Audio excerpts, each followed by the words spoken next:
My mom showed up at my door with my ex. Then she realized why I was smiling. I never thought I would be betrayed by someone I loved, especially not in front of so many people. But there I was, standing in my own doorway, watching my mother's face transform from smug satisfaction to something I'd never seen before, genuine shock. It wasn't just the humiliation of seeing them together on my doorstep. It was the way my mother had orchestrated this moment, thinking she was delivering some kind of final blow. What she didn't realize was how much deeper her betrayal went than just bringing my ex to my door. She had no idea what I'd discovered about both of them in the weeks leading up to this moment. As I stood there, feeling the familiar sting of their calculated cruelty, I realized I had a choice. I could continue to let this define me, shrinking back into the shadows like I always had, or I could choose to change everything. The smile that began to spread across my face wasn't one they expected. It wasn't defeat or resignation. I didn't know exactly how it would unfold, but one thing was clear. My life would never be the same again. The doorbell rang at exactly 3:47 p.m. on a Tuesday. I remember the time because I was staring at my phone, debating whether to finally block Jake's number after 3 weeks of his pathetic attempts to explain himself. The irony wasn't lost on me. I was literally about to delete him from my life when he appeared at my door. But he wasn't alone. My mother stood beside him, her perfectly manicured hand resting possessively on his arm, wearing that smile I knew so well. The one who said she'd won something. The one that made my stomach twist with a familiar cocktail of dread and resignation. "Luna, sweetheart," she said, her voice dripping with false concern. "Jake has something he wants to tell you." I looked between them, my ex-boyfriend of 2 years and my own mother, and felt something cold settle in my chest. This wasn't a coincidence. This wasn't Jake finally finding the courage to face me after what he'd done. This was orchestrated, planned, calculated to cause maximum damage. "I think we should talk," Jake said, avoiding my eyes. His voice carried that same weak, apologetic tone he'd used when I caught him with Sarah 3 weeks ago. But now, standing next to my mother, he seemed different. Smaller somehow. Like a puppet being controlled by someone else's strings. "About what?" I asked, though I already knew. I could see it in my mother's triumphant expression, in the way she squeezed his arm like she owned him. "About us," he said, finally meeting my gaze. "About how this situation happened." Situation. As if finding your boyfriend in bed with your best friend was just a situation. As if the lies, the gaslighting, the months of making me feel crazy for questioning what I saw with my own eyes. As if all of that was just some unfortunate misunderstanding. But what really cut deep wasn't Jake's betrayal. I'd been processing that pain for weeks, slowly accepting that the man I'd loved was nothing more than a coward and a liar. What shattered something fundamental inside me was seeing my mother there, facilitating this moment, orchestrating my humiliation like she was directing a play. "I see," I said quietly, stepping back from the doorway. "Come in, then. Let's talk." They exchanged a glance, quick, conspiratorial, and I felt the last piece of my childhood illusion about my mother crumble away. She wasn't here to help me heal or find closure. She was here to watch me break. As they settled onto my couch, claiming space in my sanctuary with casual entitlement, I remained standing. Something was shifting inside me, something I'd kept buried under years of people-pleasing and conflict avoidance. For the first time in my life, I wasn't afraid of their judgment. I was curious to see what they thought they could take from me that I hadn't already decided to let go. Will I choose to stay silent, or will I take control of my own story? Watching them sit there, so comfortable in their shared deception, I found myself remembering all the small moments that had led to this one. The tiny betrayals that I dismissed, explained away, or simply endured because confronting them felt too exhausting. Like the time my mother told my sister about my promotion before I could share the news myself, not out of excitement, but because she thought Emily should know since she's been struggling with her own career. The way she'd twisted my success into something that could wound someone else, then made me feel selfish for being hurt by it. Or how Jake would share intimate details about our relationship with his friends, laughing about my insecurities over drinks while I sat at home, trusting him with my vulnerabilities. When I confronted him about it, he'd make me feel dramatic for caring, saying I was too sensitive and that real couples don't keep secrets from their friends. The pattern was always the same. They would cross a boundary, I would feel the sting, and then somehow I would end up apologizing for being hurt. I became an expert at swallowing my pain, at convincing myself that my feelings were too big, too much, too inconvenient for the people who claimed to love me. My mother had perfected this dance. She'd make comments about my weight disguised as concern for my health. She'd undermine my decisions by asking pointed questions in front of others. "Are you sure that's the right choice, Luna? You know how you can be." She'd share my private struggles with relatives, then act shocked when I felt betrayed. "I was just worried about you, honey." Family talks to each other. The worst part wasn't the betrayals themselves, it was how they made me question my own reality. When everyone around you treats your pain as an overreaction, you start to believe that maybe it is. You start to think that maybe you are too sensitive, too needy, too much. You learn to make yourself smaller, quieter, more convenient.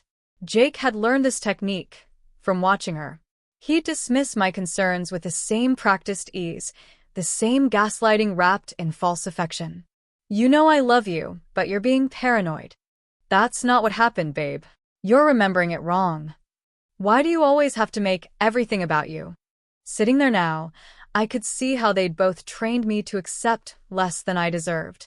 They'd taught me that my feelings were inconvenient, that my boundaries were suggestions rather than requirements, that my worth was conditional on how little space I took up in their lives. But something had changed in these 3 weeks of silence. Without their constant voices telling me how to interpret my own experiences, I'd started to remember who I was before I learned to shrink. I'd started to trust my own perceptions again. And what I perceived now, looking at them together, was that this wasn't just about Jake's infidelity. This was about a lifetime of being told that my pain didn't matter, that my needs were secondary, that my very existence was somehow too much for the people who were supposed to love me unconditionally. Can I confront the hidden wounds, or will they remain buried forever? The silence stretched between us as they waited for me to break down, to beg, to play the role they'd written for me. My mother leaned forward slightly, her eyes bright with anticipation. Jake fidgeted with his hands, probably rehearsing whatever speech they'd prepared together. But I didn't crumble. Instead, I felt something crystallizing inside me, a clarity I hadn't experienced in years. All those sessions with my therapist, all those journal entries where I tried to understand why I felt so empty in my relationships, all those nights lying awake wondering if I was fundamentally broken, it all suddenly made sense. I wasn't broken. I'd been systematically broken down.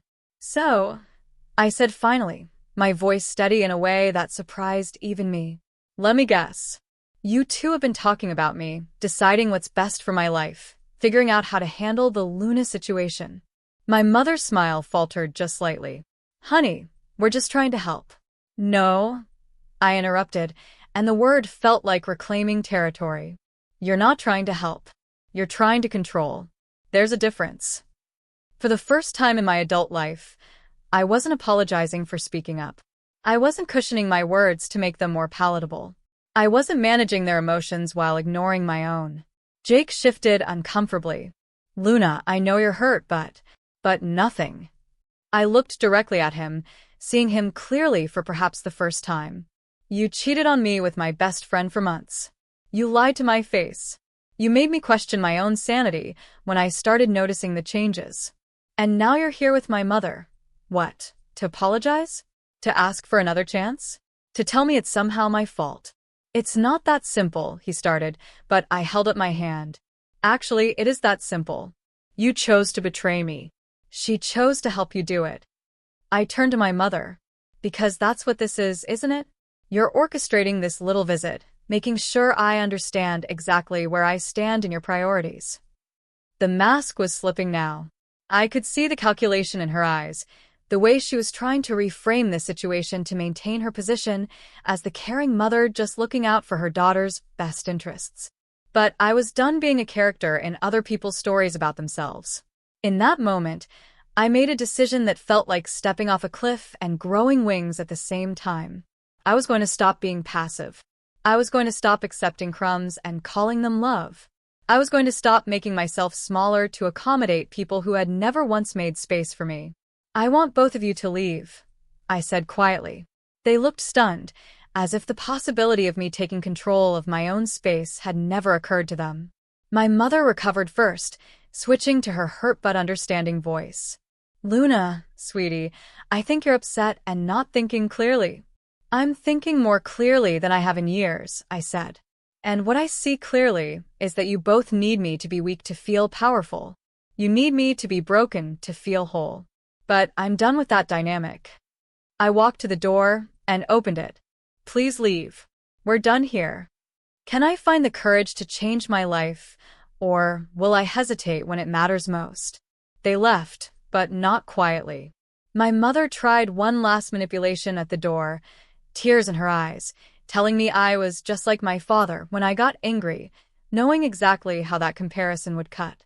Jake muttered something about me overreacting and how he'd tried to do the right thing.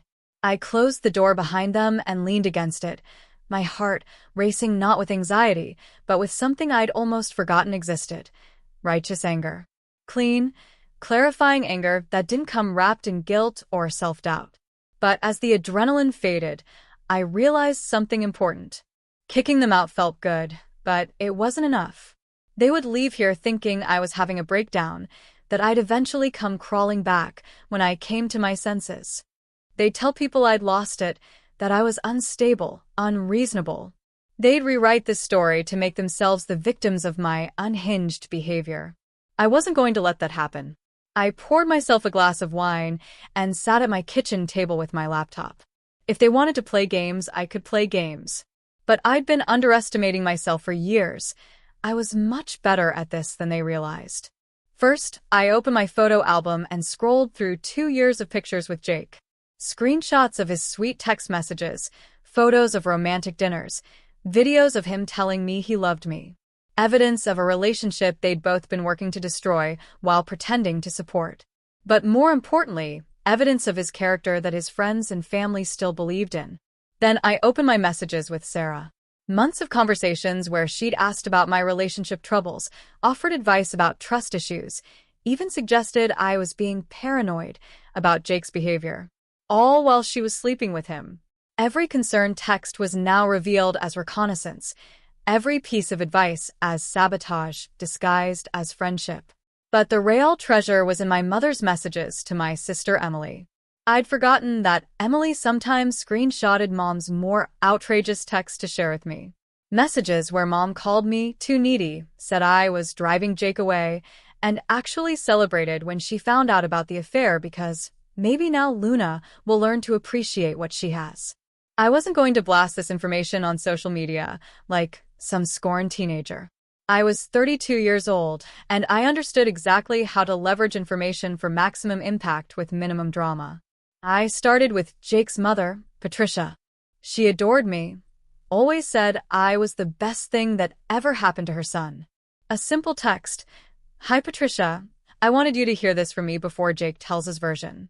We broke up because I caught him having an affair. I know this will be hard to hear, but I thought you deserved to know the truth." Then his sister, who'd become a close friend. His best friend Mark, who'd always respected our relationship. One by one, I sent carefully crafted messages, not angry rants, just calm, factual statements.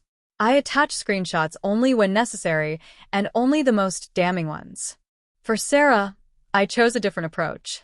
I knew she was applying for a promotion at her company, and I also knew her boss, Janet, through my professional network. A casual coffee invitation to Janet, a conversation about workplace dynamics, a mention of how some people's personal choices can really affect their professional judgment. No accusations, just thoughtful observations about character and trustworthiness. For my mother, the plan was more complex. She cared deeply about her image in our extended family, particularly with my Aunt Carmen, who'd always been the family's moral compass. Carmen had been asking why I seemed distant lately at family gatherings. Maybe it was time for an honest conversation about family dynamics and emotional manipulation. I wasn't trying to destroy anyone's life. I was simply refusing to protect them from the natural consequences of their choices. They'd all been counting on my silence, my tendency to absorb pain rather than reflect it back to its source. As I crafted each message, each strategic conversation, I felt something I hadn't experienced in years. My own power. Not power over other people, but power over my own narrative. The power to refuse to be a supporting character in someone else's story about why they deserve to hurt me. Will I feel victorious when it's over, or will the consequences leave me feeling empty? The responses started within hours. Patricia called me first, her voice thick with tears. "Luna, honey, I am so sorry. I had no idea. Jake told me you two just grew apart, that it was mutual." I could hear the disappointment in her voice, not just about the breakup, but about discovering her son was a liar. "He's here now, and we're having a very serious conversation." Mark texted around dinner time. "Holy shit, Luna. I'm so sorry. I thought you knew about him and Sarah and were okay with it because he said you guys had an arrangement. I feel like such an idiot. Want to grab a drink and tell me what really happened?" Each message, each call, each conversation was a small vindication. These people had been lied to just like I had. They'd been manipulated into thinking I was the problem, that I was difficult or high maintenance or unstable. Now they were seeing the truth. Sarah's life got more interesting after my coffee with Janet. I hadn't said anything directly damaging. I didn't need to. I simply mentioned how I'd noticed that people who compartmentalize their personal ethics often struggle with professional integrity. Janet, being incredibly sharp, started asking her own questions about Sarah's recent work patterns, her long lunches, her mysterious personal calls during office hours. The promotion Sarah had been counting on went to someone else. When she called me, furious and suspicious, I answered with genuine confusion. "I'm sorry about your promotion, Sarah. That must be really disappointing. I'm sure it had nothing to do with your personal life, though. Companies usually care more about professional performance than who you're sleeping with." The silence on the other end told me she knew exactly what I meant. But it was the conversation with Aunt Carmen that felt most like stepping into my own power. When she called to check on me after our family coffee date, I didn't sugarcoat anything. "Carmen, I need you to know that Mom has been telling people I'm unstable and dramatic because I'm setting boundaries with her," I said. "She brought my ex-boyfriend to my house to confront me about his affair, thinking it would humiliate me into compliance. I just thought you should know, since you've been asking about family dynamics." Carmen was quiet for a long moment. Then, "Luna, your mother called me yesterday to warn me that you were having some kind of breakdown and might say strange things about her. Now I understand what's really happening." The family group chat got very quiet after that. Jake tried to call me 17 times over 3 days. When I finally answered, his voice was strained with panic. "Luna, people are turning against me. My mom barely speaks to me. My sister won't return my calls." "What did you say to them?"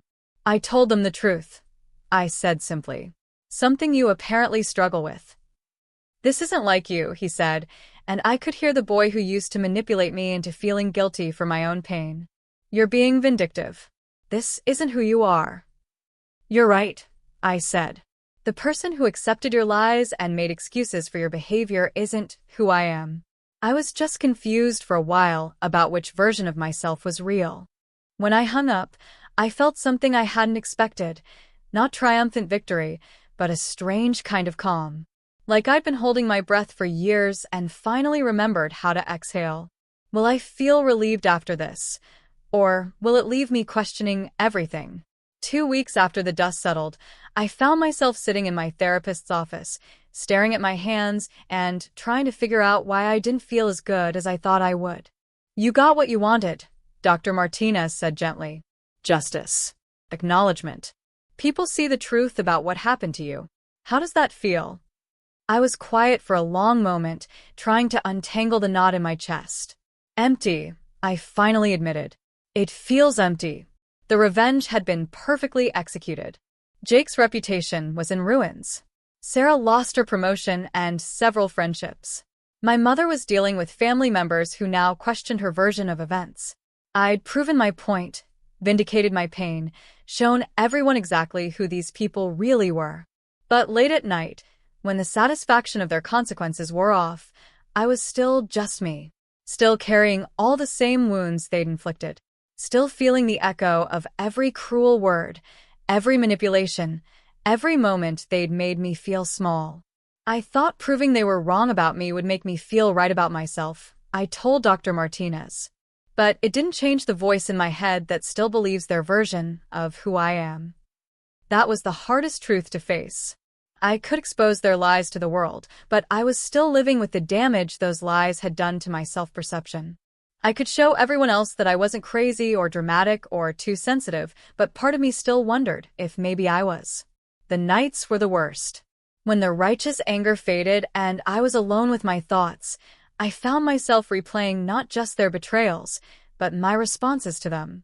Had I been too calculating? Too cold? The old Luna would never have strategically dismantled someone's social circle, even someone who'd hurt her deeply. Who am I now? Asked my reflection one morning, and I genuinely didn't know the answer. I'd spent so many years defining myself in reaction to other people, Jake's girlfriend, my mother's daughter, Sarah's friend. Even my revenge had been defined by their actions rather than my own values. I'd become so good at being what other people needed me to be that I'd lost track of what I actually wanted. Emily called one afternoon, her voice careful and concerned. Mom says you're not returning her calls. That's correct, I said. Luna, I know she's complicated, but she's still our mother. Don't you think you're being a little harsh? And there it was, the same pattern, wrapped in different words. My pain was harsh. My boundaries were too much. My refusal to accept unacceptable behavior was somehow unreasonable. Emily, I said slowly, what if the problem isn't that I'm being too harsh? What if the problem is that I was too accepting for too long? After I hung up, I realized something that made my stomach drop. I'd spent so much energy proving I wasn't the person they said I was that I'd never figured out who I actually was without them. I defined my worth by their acknowledgement of my pain. But what happened when that acknowledgement came, and I still felt hollow? Has revenge really brought me peace, or is there more healing to be done? The answer came to me 3 months later, in the most ordinary moment imaginable. I was grocery shopping, debating between 2 brands of pasta sauce, when I realized I'd been standing there for 10 minutes trying to remember which one Jake preferred. The thought stopped me cold, not because it was painful, but because it was so automatic. Even now, even after everything, my brain still defaulted to considering someone else's preferences over my own. But then I did something different. Instead of spiraling into self-criticism about my codependent habits, I laughed. Actually laughed, right there in aisle 7, because the absurdity of it struck me as genuinely funny rather than tragic. I bought the sauce I wanted and went home.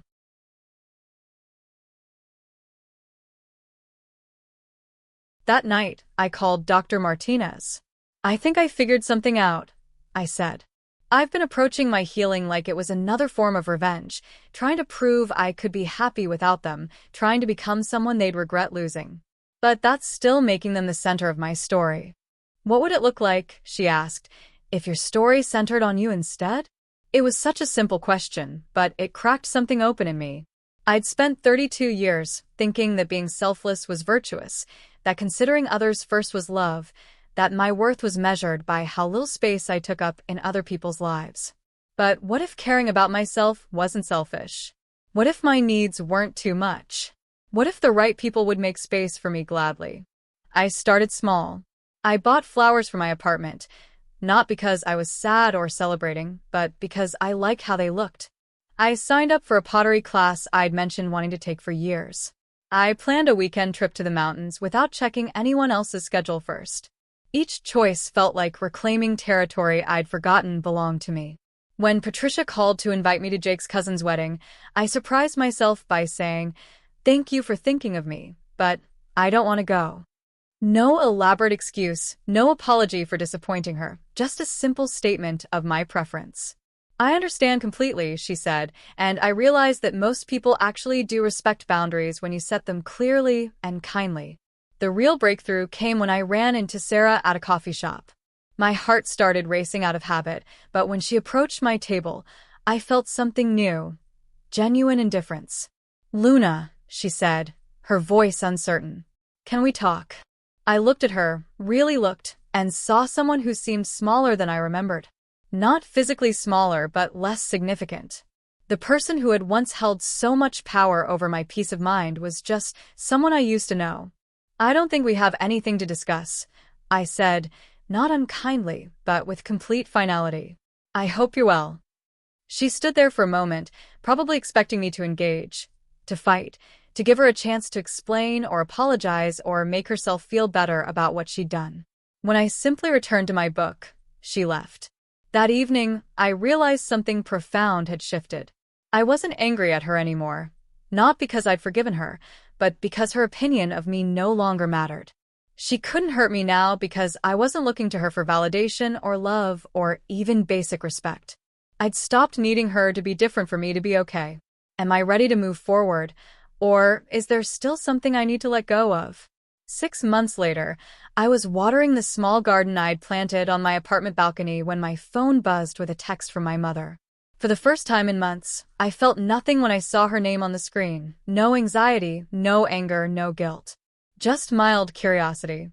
"Your cousin's wedding is next month. The family expects you to be there." I set the phone down and continued watering my tomato plants. The family expects. Not "I'd love to see you" or "I miss you." Just an expectation that I would conform to their idea of appropriate behavior, regardless of my own feelings or needs. A year ago, that text would have sent me into hours of anxious deliberation. I would have agonized over disappointing people, worried about being labeled difficult, and probably would have ended up going and feeling miserable the entire time. But now, I simply picked up my phone and typed back, "I won't be able to make it. I hope it's a lovely celebration." Then I deleted her number. Not out of anger or spite, but out of something much more powerful, complete indifference to her opinion of my choices. I'd spent so many years trying to earn love from people who were fundamentally incapable of giving it freely. Now I understand that their inability to love me well was about them, not me. That evening, I met my friend Rachel for dinner, a friendship that had deepened immeasurably once I stopped being afraid to take up space in other people's lives. She listened as I told her about my mother's text and my response. "How does it feel?" she asked. "Quiet," I said, and realized that was the perfect word. It feels quiet in my head. The constant chatter of self-doubt, the endless calculations about other people's emotions, the exhausting work of managing everyone else's comfort at the expense of my own, all of it had finally gone silent. In its place was something I'd almost forgotten existed. Peace. I thought about the woman who had stood in her doorway 8 months ago, watching her mother manipulate her with her ex-boyfriend's presence. She'd been so focused on being hurt by them that she couldn't see her own strength.